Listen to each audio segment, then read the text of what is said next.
जय हिंद दोस्तों, त्यागी trading tips में आपका स्वागत है। दोस्तों, इस वीडियो के अंदर हम बात करने वाले हैं 2 से 3 शेयर के बारे में। सबसे पहले हम एक ऐसे शेयर के बारे में चर्चा करेंगे जो कि निफ्टी 50 का सबसे बड़ा वेटेज रखता है। सेंसेक्स के अंदर बात करें अच्छा वेटेज रखता है। इसके अलावा अगर हम बात करते हैं बैंक निफ्टी, तीनों के अंदर ही मूवमेंट के लिए, नीचे अप डाउन के लिए एचडीएफसी बैंक का मूवमेंट बहुत ही योगदान रखता है। बड़ी गिरावट एक महीने के अंदर 15% की गिरावट देखने को मिल रही है, 15.5% की। तो आपका दिमाग घूम जाएगा कि एचडीएफसी बैंक इतना मजबूत शेयर, इतनी बड़ी गिरावट देखने को मिल रही है, क्या रीजन हो सकता है। देखिए, जब भी किसी मजबूत कंपनी के अंदर गिरावट होती है तो विदाउट रीजन तो गिरावट नहीं हो सकती है। ये क्वेश्चन मार्क हो जाएगा कि गिरावट क्यों है। देखिए, गिरावट के कारण यहाँ पर मैं आपको बता देता हूँ। देखिए, सबसे पहले हम यहाँ पर देखेंगे गिरावट के कारण क्या है। कुछ दिन पहले एक खबर देखने को मिली थी कि चेयरमैन ने, कंपनी के चेयरमैन ने, बैंक के चेयरमैन ने क्या कर दिया, रिजाइन दे दिया था। ठीक है, तो उस रिजाइन के पीछे बड़ा एक लॉजिक दिया गया था। उस लॉजिक में क्या बोला था, उसमें बोला था कि इंटरनल कुछ ऐसा चल रहा है जो कि काफ़ी समय से चल रहा है, जो कि सही नहीं है, मुझे पर्सनली ठीक नहीं लगा। अब जब ये बात आ जाती है कि पर्सनली ठीक नहीं लगा है, तो अंदर ऐसा क्या चल रहा है एचडीएफसी बैंक के अंदर। ठीक है, तो ये बड़ा एक कंसर्न उत्पन्न हो जाता है, तो उसकी वजह से गिरावट देखने को मिली। उसके बाद देखेंगे 3 एम्प्लॉय को और यहाँ पर फायर कर दिया। उसके पीछे का कारण ये है 81 बॉन्ड्स की मिस सेलिंग कर दी है। इसको बता दिया है कि बिल्कुल एफडी की तरह सेफ है, कोई दिक्कत परेशानी नहीं है, पैसा लगा दीजिए। तो बहुत सारे लोगों को यहाँ पर नुकसान देखने को मिला या फिर उनके साथ चीटिंग की गई है, जिसकी वजह से यहाँ पर गिरावट देखने को मिल रही है और ज़बरदस्त गिरावट आपको इस शेयर के अंदर देखने को मिल रही है। तो मार्केट के अंदर एक गिरावट तो देखने को मिल ही रही है, लेकिन एचडीएफसी बैंक का भी बड़ा योगदान है गिरावट में।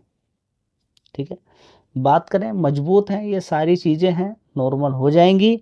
लेकिन नॉर्मल होने के बाद में जब तेज़ी बनती है, कोई ना कोई रीजन तो रहता है।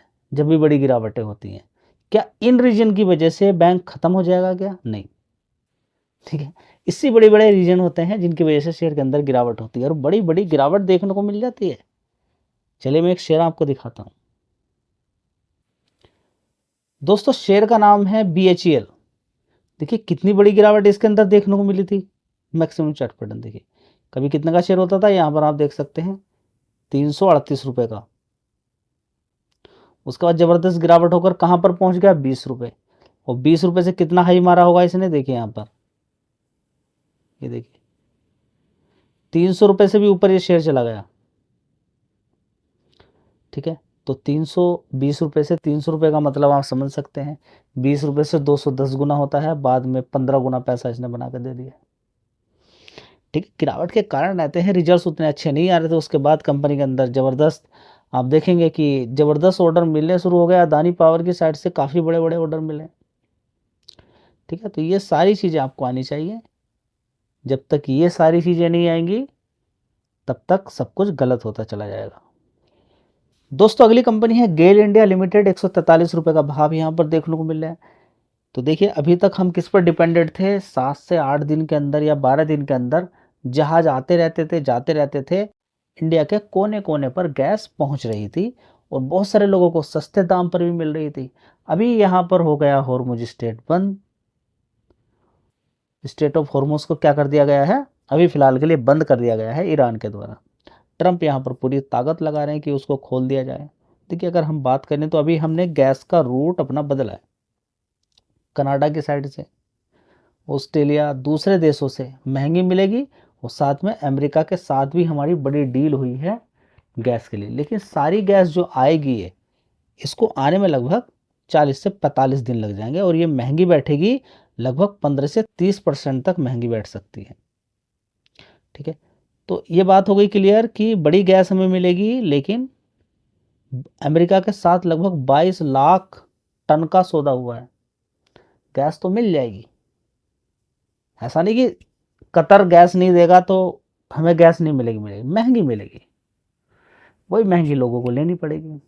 ठीक है, तो असर आपको समझ में आ जाना चाहिए। ये युद्ध कितने दिन चलेगा? देखिए युद्ध चलने के पीछे आप समझिए सारा खेल है कि ईरान के पास कितने हथियार हैं। ईरान के पास डिफेंस सिस्टम नहीं है। इस चीज को आप मान के चले, ये बड़ी कमजोरी है, ये बहुत ही बड़ी कमजोरी है। सबसे पहले समझिए, देखिए ईरान ने किया क्या है। ईरान को अगर आज तकलीफ है तो क्या उसकी भी कमी रही होगी यहाँ पर? सबसे पहले तो देखिए अमेरिका ने कितने बड़े सैंक्शंस लगा के रखे हुए हैं। उसके बाद हो गया ईरान बागी, उसने काम करना शुरू कर दिया क्या कि आसपास, मतलब हथियार बनाने का पहले से शौक था ईरान को, ठीक है।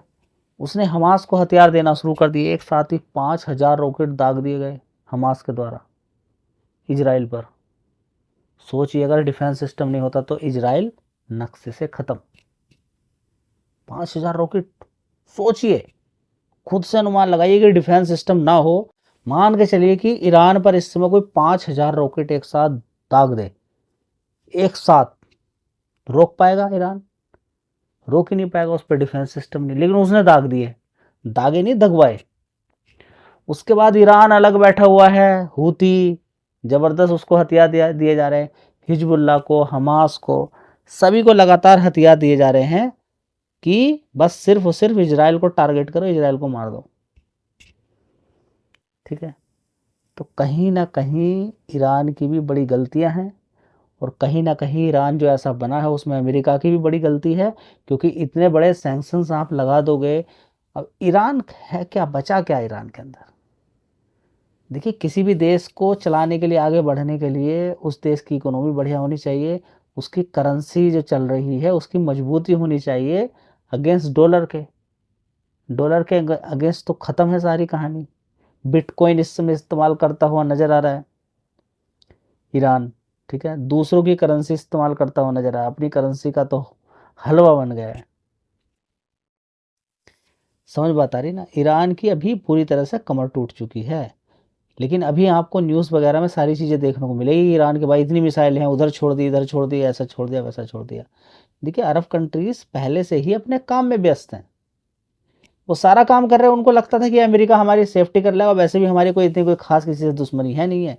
ईरान ही दुश्मनी करता है, दूसरे जितने भी अरब कंट्रीज हैं उतना ज़्यादा कोई खास, उन्होंने कतर की बात करें हम, या सऊदी की बात करें, दुबई की बात करें, इन सब की बात करते हैं, कुवैत की बात करते हैं, कोई खास इतना ज़्यादा इन पास एडवांस में कुछ नहीं था। लेकिन अब अमेरिका ने बोला है कि लीजिए कतर पे अटैक। अब ईरान के समझ में कुछ नहीं आ रहा, ठीक है। अगर लड़ाई करनी है ना ईरान को, मैं ईरान के अंदर दम नहीं समझता। ईरान के अंदर अगर दम होता तो वो डायरेक्ट, दम नहीं है ईरान के अंदर, बस चालाकी से युद्ध को बढ़ा रहा आगे। ईरान के अंदर कोई खास दम नहीं है। दम अगर होता तो कतर को क्यों मारता? इजराइल को मारना भाई, वो तो उस पर अटैक कर रहा, तो उस पर अटैक कर। अब ईरान कह रहा कि भाई दो दो मिलकर मुझे मार रहे हैं। अब देखिए इजराइल पर एक साथ कितने ने अटैक किया, हिजबुल्ला उधर से कर रहा, हमास उधर से कर रहा है, हूती उधर से कर रहा है, वो झेल रहा है उधर की साइड में। अब ईरान पे एक साथ अटैक हो रहा तो ईरान को अब याद आ रहा समझ बात है। तो ईरान भी यहाँ पर अपने कामों की वजह से, क्योंकि पहले से ही उसको हथियार बनाने का बड़ा शौक था, अभी इन हथियारों ने ही उसका जीना हराम कर दिया। नहीं अभी तो वो लड़ रहा है, इतनी बड़ी बड़ी मिसाइलें छोड़ रहा है। देखिए वो मिसाइल छोड़ देगा, मैं बोलता हूँ वो छोड़ेगा, जब उस पर छूटेगी तब क्या होगा? नहीं तब तो वो गिरी जाएगी। सारा खेल यहीं पर है ना। इजराइल पर 5,000 रॉकेट एक साथ दागे गए, अगर ईरान पे 5,000 एक साथ दागे अगर जाते हैं तो रोक पाएगा वो? नहीं रोक पाएगा, ठीक है। तो डिफेंस सिस्टम, हाँ, उसने अपने आप को इतना मजबूत करके रखा हुआ है काफ़ी, ठीक है। तो अब यहाँ पर खेल आगे ये होता है कि ईरान आगे क्या करेगा। देखिए ईरान तो के पास एक ही है क्या, कि अगर आप मुझे बर्बाद करोगे, उसको लग भी ऐसा रहा होगा। सबसे पहले समझिए ना कि लड़ाई कतर की क्या गलती है, उसको क्यों सजा दी गई? जी अमेरिका के बेसिस बेसिस, देखिए उसकी बात नहीं है, अमेरिका का ही नुकसान करना है ना, करो अमेरिका का नुकसान जितना भी कर सकते हो। जी वो इजराइल ने जो तेल का स्टोरेज था वहां पर अटैक किया, तो ठीक है ना, फिर ईरान ने भी तो किया है वहाँ की इजराइल की रिफाइनरी पर। कतर को क्यों परेशान किया जा रहा है?